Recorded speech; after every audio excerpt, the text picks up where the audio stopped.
Qu'il y a à t'obéir de tout cœur, à se confier à ta voix.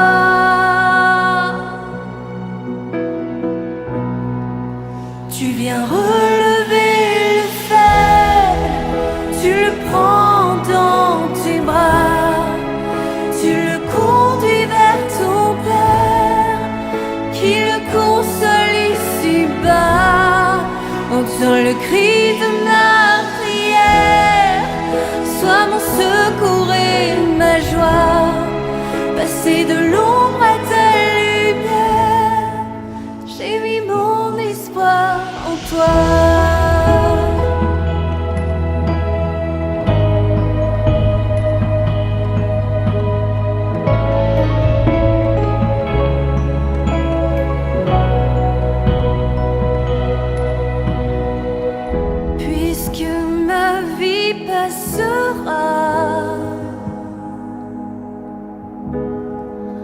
En toi je veux demeurer,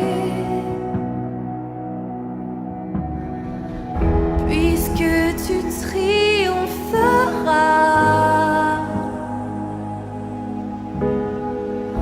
Mon cœur en toi veut s'ancrer.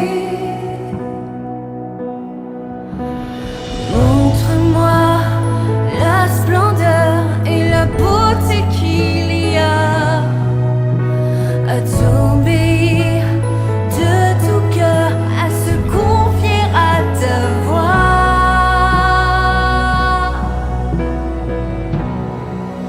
Tu viens relever le fer, tu le prends dans tes bras, tu le conduis vers ton Père, qui le console ici-bas. Entends le cri de ma prière, sois mon secours et ma joie. Passer de l'ombre à ta lumière, j'ai mis mon espoir en toi.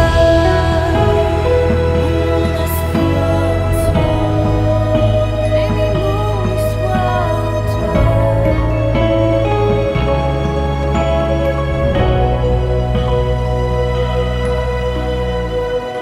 Au-delà des océans,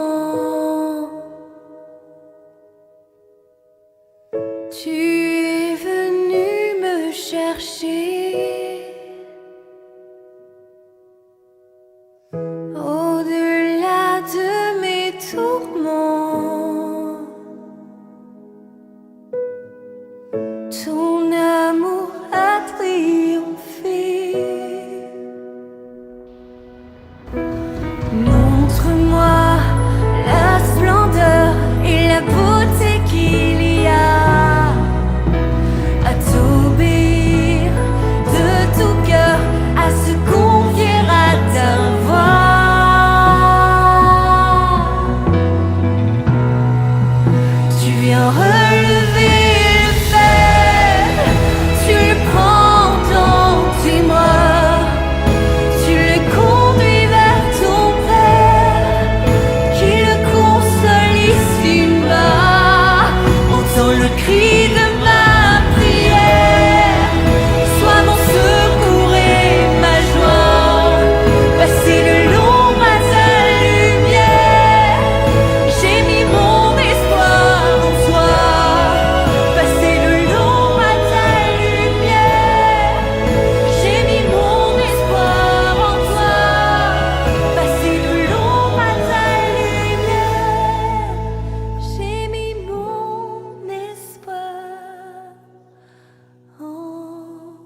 toi.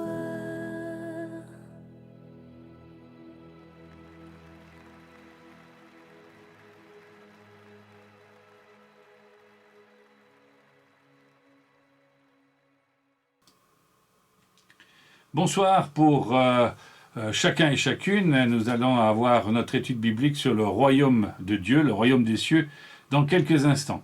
Mais j'aimerais particulièrement attirer votre attention ce soir sur le fait que nous ne sommes pas seuls sur Terre et que si nous vivons en paix, certains sont en problématique en ce moment et j'aimerais qu'on puisse prier particulièrement ce soir pour l'Arménie et ce qui s'y passe. Prier pour que la paix puisse être rétablie et qu'il puisse y avoir là de nouveau une forme de liberté pour ceux qui ont été pris en otage dans ce conflit et que les chrétiens puissent être remarquables dans ce temps-là en proclamant leur espérance dans le royaume de Dieu, dans le royaume des cieux. Je vous propose de commencer tout de suite par ce temps de prière. Seigneur, merci pour nos frères et nos sœurs qui intercèdent, qui nous aident, qui nous soutiennent même au moment de l'adversité. Mais à notre tour, nous voulons te prier ce soir, particulièrement pour l'Église arménienne, pour l'Arménie, le pays, pour toutes ces personnes, Seigneur, qui sont comprises dans un conflit, afin que tu puisses leur donner la paix en ce temps difficile et leur permettre, Seigneur, de manifester le royaume des cieux, le royaume de Dieu sur cette terre, par leur constance et par leur espérance. Nous voulons te prier aussi particulièrement pour que tu puisses éclairer chaque personne et les autorités politiques afin de calmer et d'apaiser cette situation de conflit dans cette partie du monde. Nous n'oublions pas le Liban aussi qui souffre, et nous ne voulons pas oublier, Seigneur, simplement aussi tous ceux qui sont dans la persécution dans le monde entier actuellement. Nous voulons, Seigneur, te prier aujourd'hui particulièrement pour les chrétiens en Chine, que tu poses ta main sur eux, que tu les renouvelles. Nous voulons aussi penser à ceux qui sont malades et ceux qui ne peuvent pas nous rejoindre sur Internet pour différentes raisons, que tu leur accordes aussi, Seigneur, une mesure de ta paix et de ton amour là où ils sont. Au nom de Jésus-Christ. Amen. Voilà, nous continuons et nous poursuivons. Nous avons encore quelques thématiques à voir sur le royaume des cieux qui sont exprimées tout au long de ce texte de la Bible et qui nous dévoilent petit à petit une partie de ce qui sera plein demain et qui pour l'instant est entre le déjà et le pas encore. C'est-à-dire notre cœur est auprès de Dieu, notre âme est auprès de Dieu, mais notre corps est encore bien ancré dans une réalité terrestre. Nous avons vu la semaine dernière la problématique de l'intendant infidèle et de l'appel de Dieu pour que nous puissions être trouvés justes et que nous puissions au contraire utiliser tous les biens de ce monde pour pouvoir annoncer l'évangile. Et ces biens ne sont pas tournés vers nous-mêmes, mais bien vers les autres. Ainsi, ouvrir notre maison, prêter notre voiture, accueillir, donner à manger, s'occuper des pauvres, aller voir ceux qui sont en prison, toutes ces choses nous sont recommandées dans l'Écriture et il est même dit que chaque fois que nous avons fait toutes ces choses, nous l'avons fait à Jésus lui-même. Ce soir, nous allons voir quelque chose de particulier. Nous allons le chercher dans Luc au chapitre 16, à la suite du texte de la semaine dernière, à partir du verset 19 jusqu'au verset 31. Ce texte est remarquable par son étrangeté. Effectivement, nous allons voir dans ce texte des choses qui n'existent pas, mais pour illustrer une réalité qui existe et qui est bien concrète. Mais nous allons le lire et vous allez vite comprendre ce que je veux dire. Nous sommes donc dans le chapitre 16 de Luc, au partir du verset 19. Pour en revenir aux questions d'argent, il y avait une fois un homme riche, toujours élégamment vêtu, d'habits coûteux et raffinés. Tous les jours, ce n'était que festin et plaisir.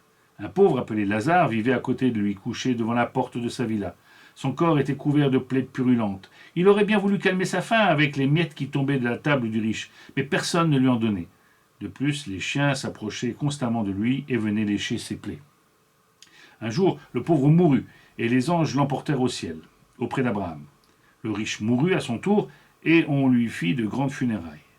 Du fond du séjour des morts, où il souffrait cruellement, il leva les yeux et aperçut de très loin Abraham et Lazare tout à côté de lui. Alors il s'écria « Abraham, mon père, aie pitié de moi, envoie donc Lazare, qu'il trempe le bout de son doigt dans l'eau et me rafraîchisse la langue, car je souffre horriblement dans ces flammes. » Mais Abraham répondit « Mon fils, souviens-toi de combien de bonnes choses tu as joui pendant ta vie. Tu as eu ta part de bonheur, tandis que Lazare était dans la misère. À présent ici, c'est lui qui est consolé. »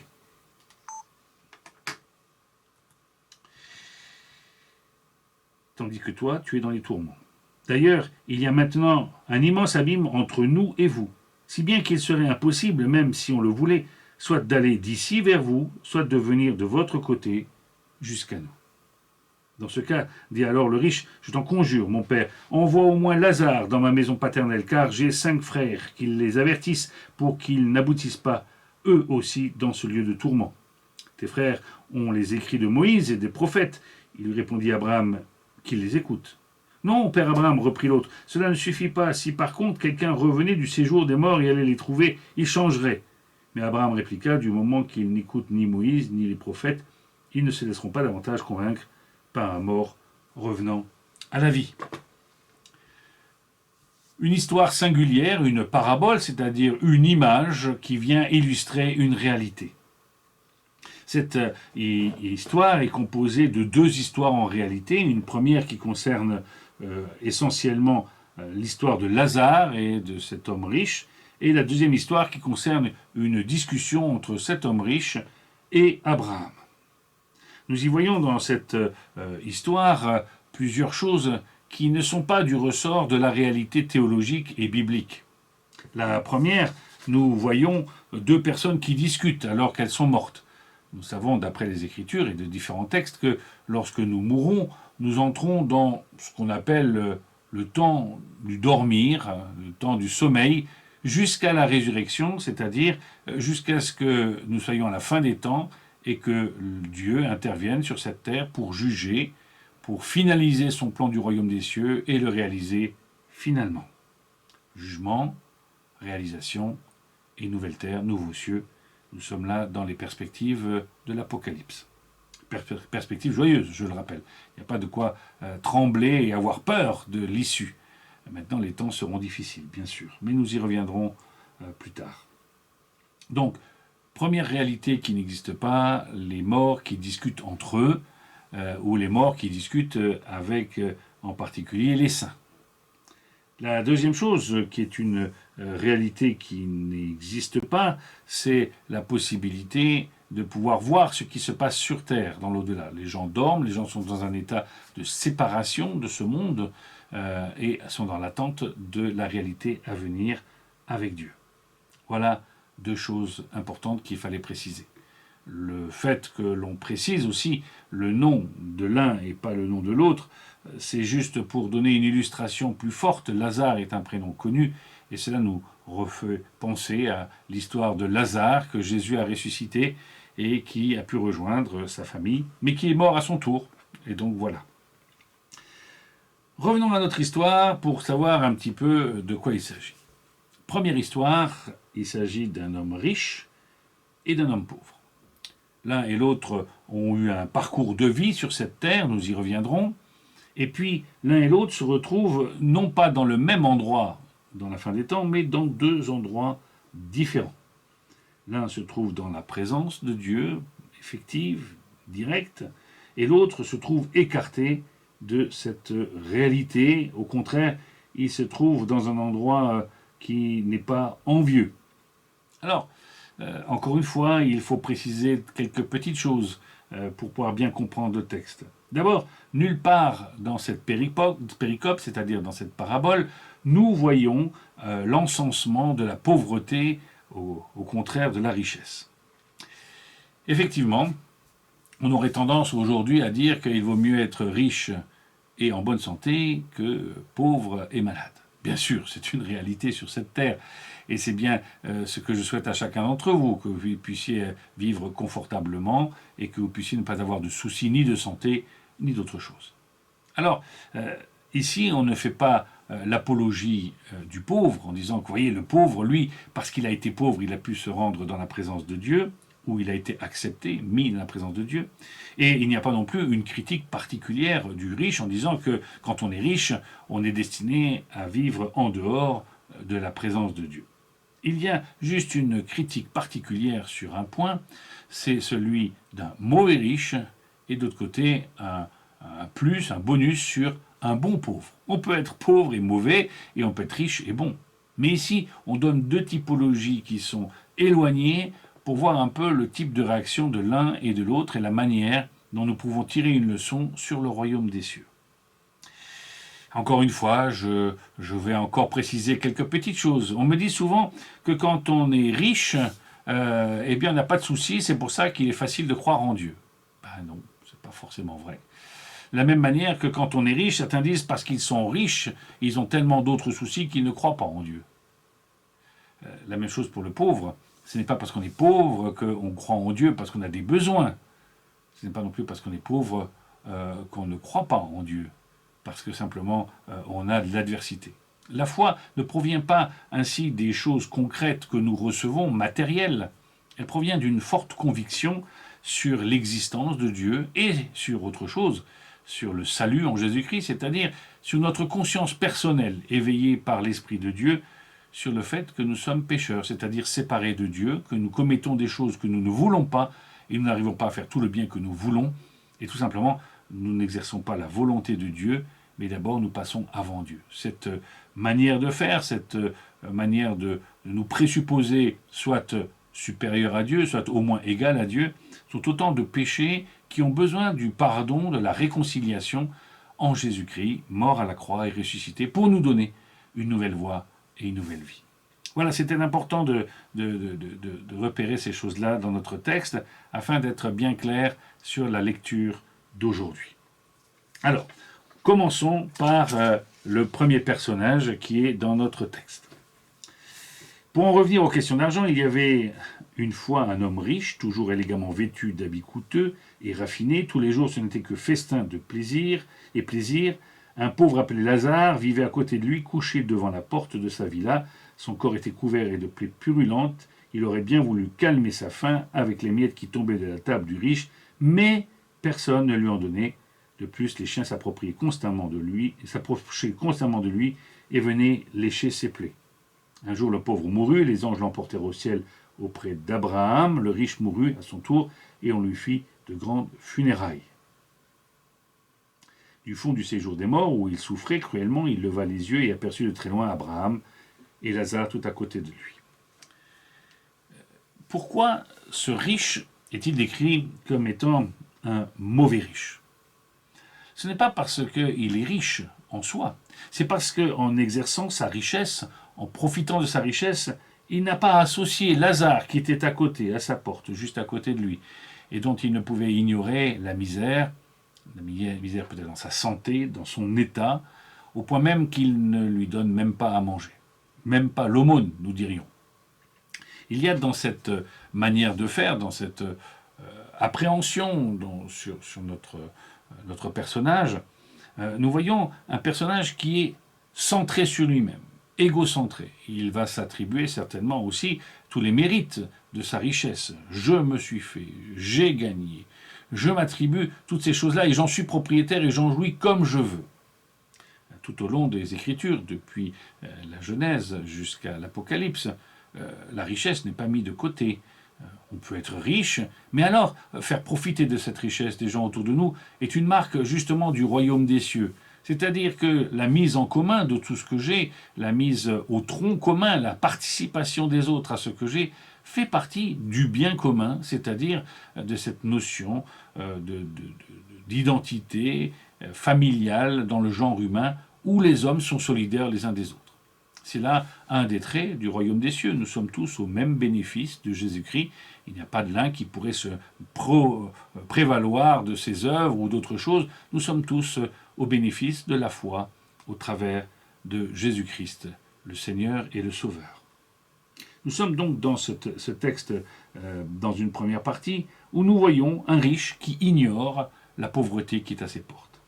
Et nous voyons alors après un autre où on dit peu de choses, mais un pauvre qui visiblement se contente, ne manifeste pas, mais se contente de ce qu'il a et il aimerait simplement pouvoir manger à la table des autres. Celui-ci n'est pas égocentré, ne se plaint pas, il essaie de trouver certainement une solution au quotidien pour pouvoir vivre et il travaille à cela simplement, jour après jour, en étant présent, en étant constant et certainement, on le voit après, constant dans sa foi et dans sa confiance en Dieu. On pourrait dire que ce pauvre pourrait manifester son mécontentement en disant s'il y avait un Dieu, je devrais avoir à manger. Mais non, nous le voyons dans une non pas une résignation, mais nous le voyons dans une constance de son état et surtout dans sa foi qui, malgré les événements, lui permet de continuer à garder confiance en Dieu et espérance. Nous les voyons ensuite mourir l'un et l'autre. Bien sûr, le pauvre va mourir dans une certaine solitude, dans ce que l'on nous lit ici, et ce sont les anges, c'est Dieu lui-même qui s'occupe de lui dans ce deuil et dans cette mort, et l'emmène dans la présence de Dieu. Auprès d'Abraham, qui est une signification particulière, c'est le père des croyants pour les Juifs, et le texte ici s'adresse au départ, premièrement, à ceux qui étaient les notables et qui écoutent Jésus, qui ont pris déjà une première claque la semaine dernière avec l'histoire de l'argent. Leur amour de l'argent a été dénoncé par la parabole de la semaine dernière. Et cette fois-ci, nous voyons que leur amour de l'argent qu'ils avaient même aveuglé sur les devoirs minima dans une société de s'occuper des plus faibles, cette chose-là va être encore dénoncée et vont prendre un coup, si j'ose dire, dans leur orgueil, certainement, mais surtout dans leur assurance de croire que parce qu'ils sont riches et en bonne santé, peut-être qu'ils seraient plus bénis que les autres. Donc, un jour, le pauvre mourut, les anges l'emmènent, et c'est intéressant de voir que quand le riche mourut, il ne s'agit pas des anges qui l'accompagnent, mais il a eu de grandes funérailles. C'est-à-dire que comme il a vécu, il va mourir en grande pompe, si vous me permettez, pompe funèbre d'un côté et grande pompe, le faste qu'il pouvait avoir. Oui, nous avons deux personnages qui sont mis l'un à côté de l'autre et les deux finissent au même endroit. Ce n'est pas parce qu'on est riche qu'on ne va pas mourir, ce n'est pas parce qu'on est pauvre qu'on ne va pas mourir. Les deux finissent de la même manière et finissent, j'allais dire d'une certaine manière, dans un espace qui sont tous les deux seront dans cet espace au regard de Dieu. Oui, que faire? Comment comprendre tout cela? Bien tout simplement que riche ou pauvre, c'est une autre question, c'est un autre problème qui se pose quand il s'agit de rencontrer Dieu. Ce n'est pas en faisant des cadeaux, en faisant des offrandes, en faisant même beaucoup d'agitation que l'on se trouve devant Dieu. L'Écriture, l'Épître aux Romains, mais d'autres écrits de la Bible nous en parlent. Le salut s'obtient par la foi, par un don de Dieu, un cadeau qui est de celui de croire, celui d'accepter dans son cœur ce cadeau pour pouvoir devenir, alors à ce moment-là, totalement enfant de Dieu. C'est-à-dire obéissant à l'appel que Dieu fait pour chacun d'entre nous. Nous connaissons ce texte. Aujourd'hui, Dieu appelle, Dieu vous demande de donner votre cœur. Alors, allez-vous le donner? Allez-vous vous consacrer à Dieu? Aujourd'hui, Dieu frappe à votre cœur. Allez-vous ouvrir votre cœur? Dieu ne frappe pas plus ou moins chez les riches et les pauvres. Il frappe au cœur de chacun. Car nous avons tous le même devenir et c'est le même moyen qui nous permet de nous tenir dans la présence de Dieu ou l'absence de ce moyen qui fera que nous ne serons pas dans la présence de Dieu, nous ne jouirons pas des bénéfices de la présence de Dieu. L'un et l'autre se retrouvent d'un seul coup confrontés à des situations bien différentes. Le mauvais riche se trouve à une certaine distance d'Abraham. Je vous l'ai dit tout à l'heure, dans la perspective de la vie éternelle, de l'éternité, et surtout quand on meurt, il n'y a pas de regard, il n'y a pas de pont, il n'y a pas de visibilité d'un côté comme de l'autre. Vous imaginez sinon la peine qu'on pourrait avoir des membres de notre famille, des proches qui ne seraient pas dans notre présence avec nous, avec Dieu. Donc il n'y a pas dans la justice de Dieu cette espèce de marque de souffrance que nous pourrions entamer au moment de la mort. Au contraire, le fait que nous dormions, Thessaloniciens et d'autres textes nous y invitent à penser à cela, cette marque du dormir pendant la mort en attendant la résurrection et le jugement, eh bien, cette marque montre l'amour de Dieu et la compassion de Dieu pour nous, afin que nous ne souffrions plus ou pas au-delà de ce qu'il faut. Toujours est-il qu'ici, on nous donne un exemple où, en particulier, on a une discussion entre deux personnages, le mauvais riche et Abraham. Intéressant de voir que le mauvais riche va se rendre vite compte qu'il ne peut pas changer de camp. Cela introduit une chose importante. D'abord, nous voyons qu'une fois que nous sommes morts, les jeux sont faits. Il faut faire les choix de son vivant. Faire son choix de son vivant, c'est accepter aujourd'hui, si vous entendez la voix de Dieu, d'obéir, de vous soumettre à Dieu. Non pas aux hommes, à une religion, mais d'obéir à tout ce que l'Écriture nous demande et ce que aujourd'hui la religion essaye de mettre en pratique. Mais c'est d'abord à Dieu. Le péché, c'est la désobéissance. Croire, c'est se mettre à obéir et à suivre le Christ. Donc nous voyons qu'avec cet état de fait, il faut faire le choix de son vivant. L'homme riche, le mauvais riche, se rend compte de cela. Alors voilà ce qu'il dit en premier. Il a 3 demandes. La première, il va dire « Abraham, mon père, aie pitié de moi, envoie donc Lazare qu'il trempe le bout de son doigt dans l'eau et me rafraîchisse la langue, car je souffre horriblement dans ces flammes. » L'image des flammes provient du fait que, pour les Juifs, ce qui représentait l'enfer, c'est le Sheol, c'est-à-dire c'était les poubelles, c'était l'endroit où on brûlait constamment les ordures à Jérusalem. Et c'est vrai que d'être constamment dans cette fournaise, cela est une bonne illustration de ce que c'est d'être dans l'inconfort, et dans l'inconfort continu. Quel est le problème ? Abraham lui répond, « Mon fils, souviens-toi de combien de bonnes choses tu as joui pendant ta vie, tu as eu ta part et de bonheur, tandis que Lazare était dans la misère. À présent, ici c'est lui qui est consolé, tandis que toi, tu es dans les tourments. D'ailleurs, il y a maintenant un immense abîme entre nous et vous, si bien qu'il serait impossible, même si on le voulait, soit d'aller d'ici vers vous, soit de venir de votre côté jusqu'à nous. » Pas de purgatoire, pas de deuxième chance, je l'ai dit à l'instant, pas de chance au tirage et au grattage, ou au grattage et au tirage, comme vous voulez. Il n'y a qu'une seule manière de pouvoir être dans la présence de Dieu, c'est de faire le choix de son vivant. Cet homme a été ébloui par son confort, par ce qu'il avait autour de lui. Le pauvre aurait pu être aussi ébloui par son inconfort et rejeter Dieu. Mais il ne l'a pas fait. Ici, nous voyons le poids de ce confort qui peut être alors un obstacle dans nos propres vies. Oui, d'un seul coup, de se reposer sur ses propres forces ou sur le fruit de son propre travail, sans le reconnaître comme venant de Dieu, comme étant une grâce de Dieu que de pouvoir travailler, cela provoque alors cette problématique ici, c'est-à-dire que ce mauvais riche a oublié de s'occuper des affaires spirituelles de son vivant. Oui, il a bien vécu, il a bien vécu. Dieu ne nous interdit pas de bien vivre. Il veut simplement que nous ayons cette reconnaissance et de ne pas être seuls dans cette démarche-là, mais au contraire d'y associer les gens qui sont autour de nous, de faire profiter de l'abondance que nous pouvons avoir autour de nous avec ce qui manque, ou tout simplement avec notre voisin, notre voisine, nos amis, notre famille. Savoir partager, savoir distribuer, savoir reconnaître la main qui nous a tout accordé. Oui, que se passe-t-il dans cette première demande ? Aie pitié de moi. Il n'est plus question de pitié puisqu'il n'y a plus possibilité de choix. Il s'en rend compte car il ne demande pas à changer de camp, mais il va faire encore cette grosse gaffe.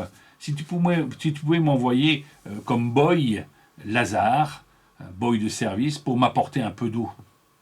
Il comprend l'immobilité de sa situation. Il ne pourra pas changer. Mais il désire que quelqu'un qui est dans la félicité, le moindre de tous, cet homme qu'il a ignoré de tout son vivant, cette personne vienne à lui et vienne encore une fois le servir. Y a-t-il une véritable compréhension chez cet homme de sa situation ? La vraie repentance ne consiste pas à demander à quelqu'un d'autre d'intervenir pour nous, mais à savoir se repentir soi-même sur ses propres œuvres. Pas d'excuses. De notre vivant, nous devons bien comprendre que nous ne pouvons pas trouver d'intermédiaire pour nous, entre nous et Dieu. Combien de fois les gens me disent « si vous pouviez faire une petite prière pour moi » et puis de toute façon, des gens prient pour moi et ceci. Non, Dieu demande à entendre ta voix de ton vivant, demande à avoir ton initiative de ton vivant, ta réponse de ton vivant. Dans la mort, il n'y a pas possibilité de faire appel à quelqu'un d'autre.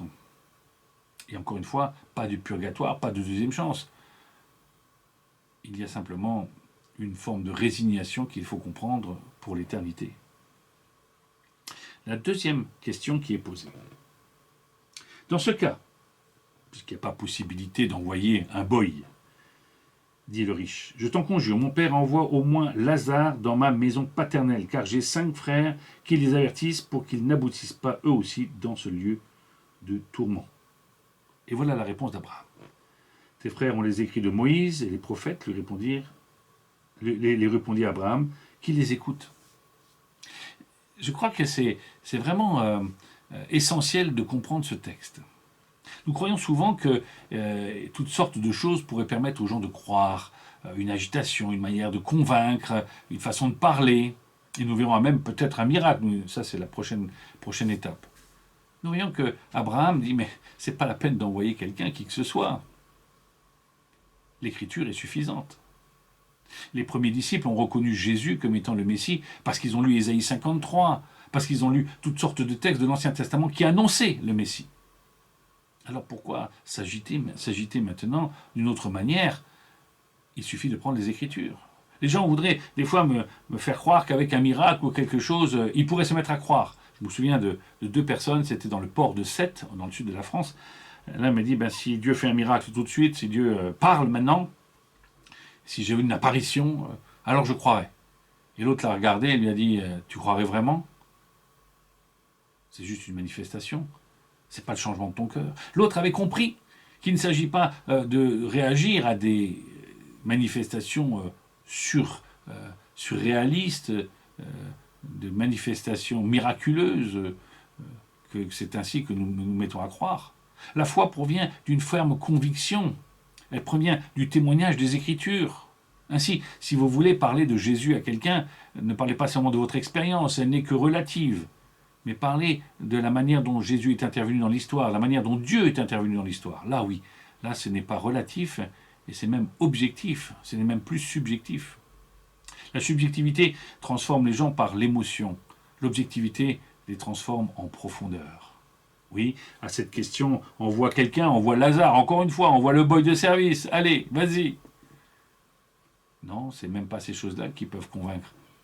C'est la connaissance que ceux-ci ont déjà de l'Écriture. Comme le public qu'a Jésus à ce moment-là, ce sont des spécialistes de la loi. Mais ils ont détourné l'usage de la loi pour eux-mêmes. Ils se croient justes. Ils n'écoutent même plus ce qu'ils disent. Un peu peut-être comme certains hommes politiques, mais aussi comme certains pasteurs ou certains anciens responsables d'église. Non, il faut bien comprendre ici, encore une fois, dans un deuxième temps, que la justice de Dieu est faite une fois pour toutes, et celle-ci s'appuie sur ce qu'elle annonce dans l'Écriture. La première chose que nous avons compris, c'est l'absolu fait qu'il n'y a pas de deuxième chance. La deuxième chose, c'est que l'Écriture est suffisante. L'Écriture est suffisante. Ne cherchez pas de nouvelles manifestations si vous voulez parler de Jésus, et si vous n'êtes pas croyant, ne cherchez pas à vouloir quelque chose de surnaturel devant vous. Revenez au naturel de ce que vous êtes. Faites le choix de votre vivant dans la perspective spirituelle que votre âme puisse être sauvée. La conscience du péché, nous l'avons tous, mais l'avons-nous devant Dieu? Nous rendons-nous compte que le péché, le mal que nous commettons, c'est comme si nous faisions du mal à Dieu?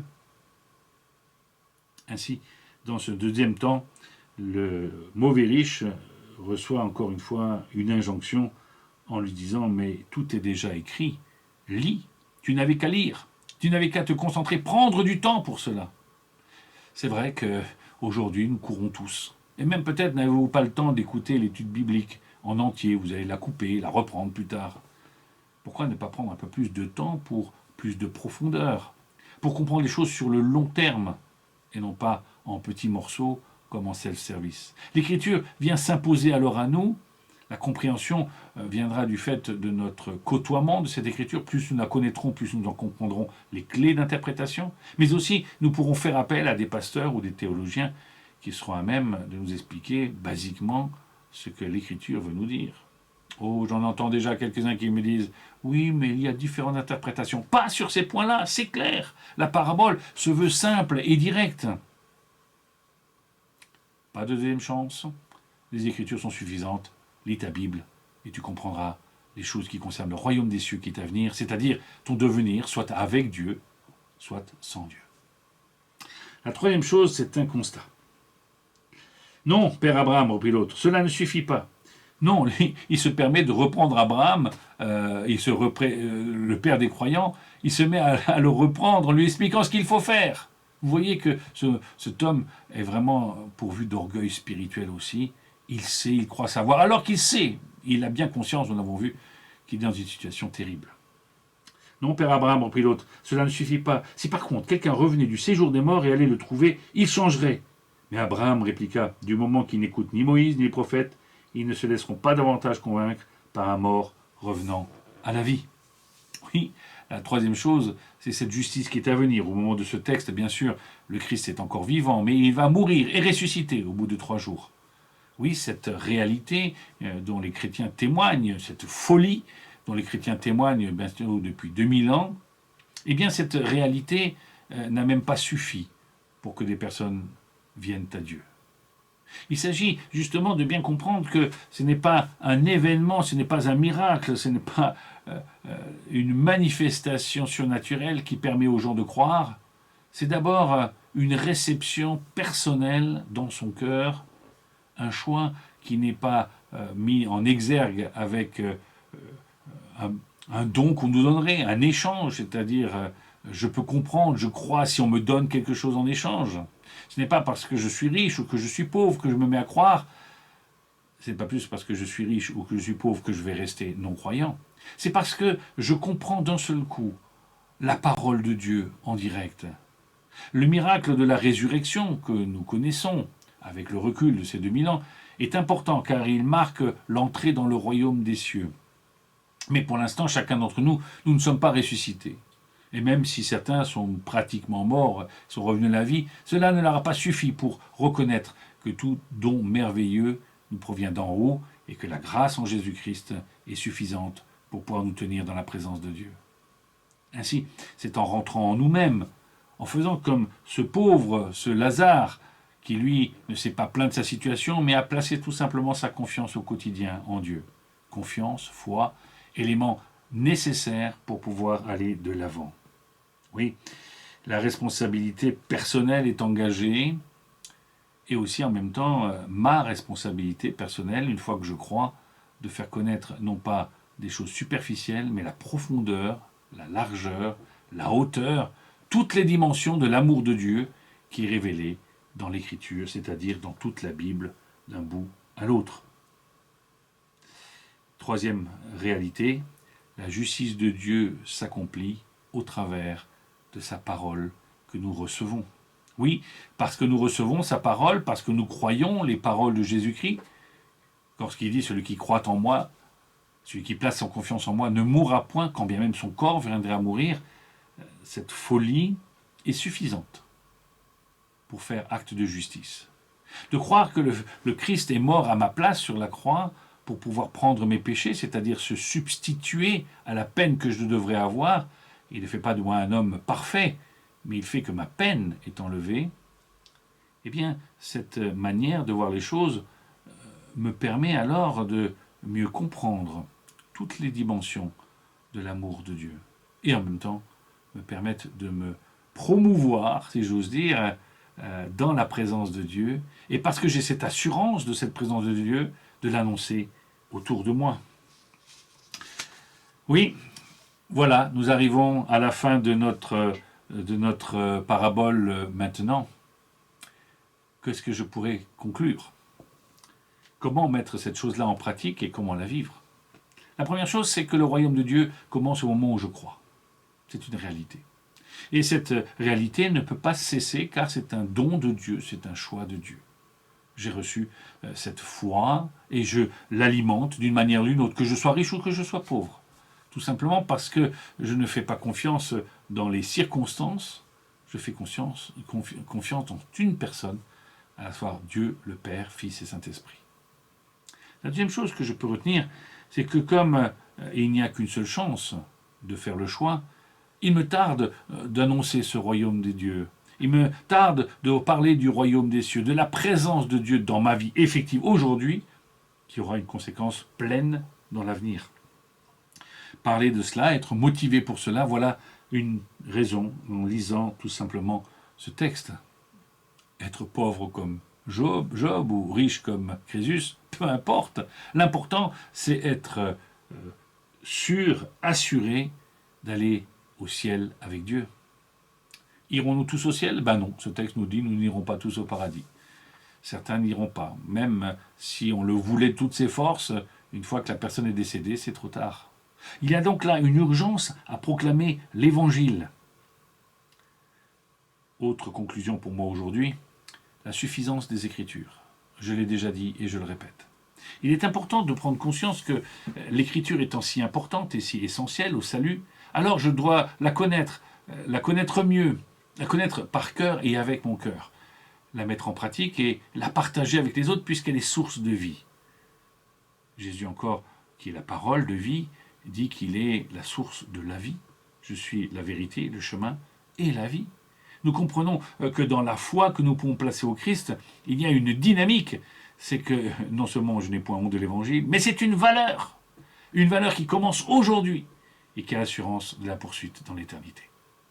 Voilà ce que je voulais vous dire aujourd'hui. Nous nous retrouverons la semaine prochaine pour une autre parabole et j'espère que vous serez au rendez-vous. N'hésitez pas à mettre quelques remarques en dessous ou m'envoyer un message sur notre numéro de téléphone en SMS. Je me ferai toujours un plaisir de vous lire et de vous répondre. J'espère que vous avez passé un bon début de soirée. Que Dieu vous garde, que Dieu vous bénisse. Et en tout cas, soyez accros de la parole de Dieu. On va de l'avant. À bientôt!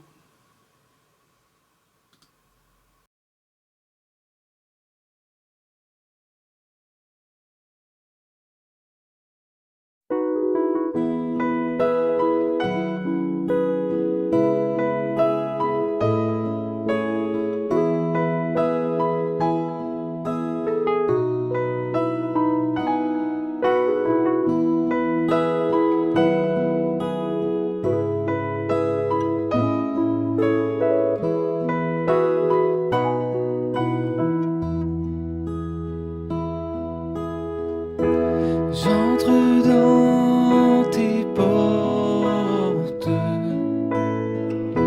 j'entre dans tes parvis, avec des louanges, devant toi me voici. Je reconnais ta majesté. Je reconnais ta royauté, El Shaddai, Dieu puissant. J'entre dans tes portes, j'entre dans tes parvis, avec des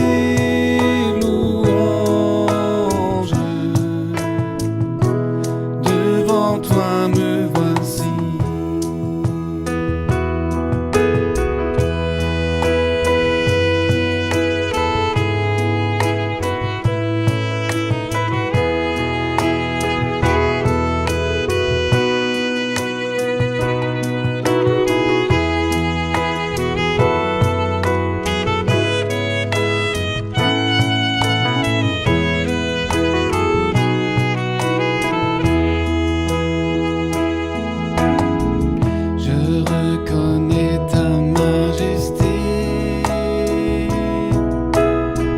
Je reconnais ta royauté, El Shaddai, Dieu puissant. J'entre dans tes portes, j'entre dans tes parvis, avec des